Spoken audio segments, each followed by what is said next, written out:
Hello again, dear friends. It's time for another brief, spoiler free review from the Throne World. Today we're doing the video game God of War Ragnarok. If this video helps you to make up your mind to try or not to try the game, please let me know by clicking that like button, won't you? Let's get right into the broken, battered meat of things right away. God of War Ragnarok is a triumph. This game is one of the most spectacular entries in a series full of spectacular entries. Go play it right now, or buy it for the brooding misanthrope forced to reform his or her ways in your life. Once again, Christopher Judge grinds his voice into the grittiest of gravel to make Kratos, the dad of boy, live again, and his every line of dialogue is worth the wait.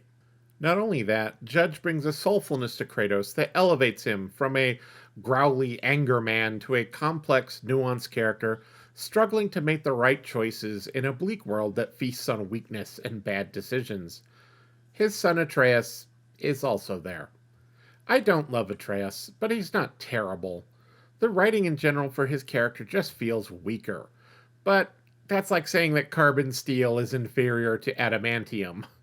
All the rest of the vocal cast is also stellar.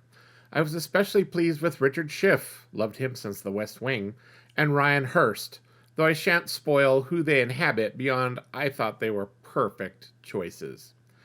The writing across the board is compelling and interesting, and the main story unfolds in a satisfying way that neither rushes nor wastes your time.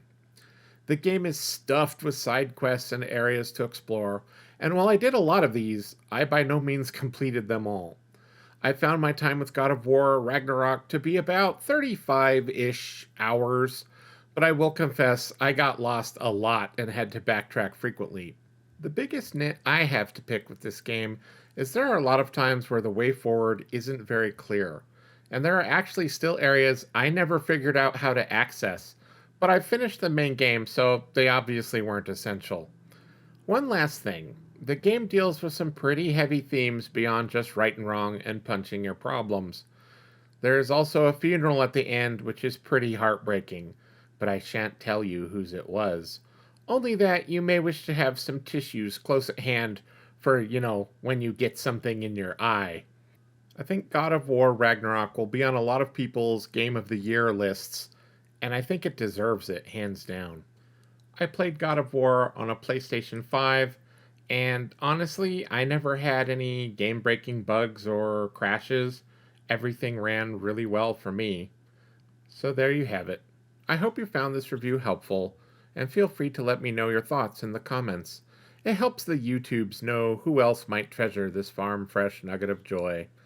Thank you so much for your valuable time. This has been the Throne World, helping you to live a life unspoiled. Transmission ends.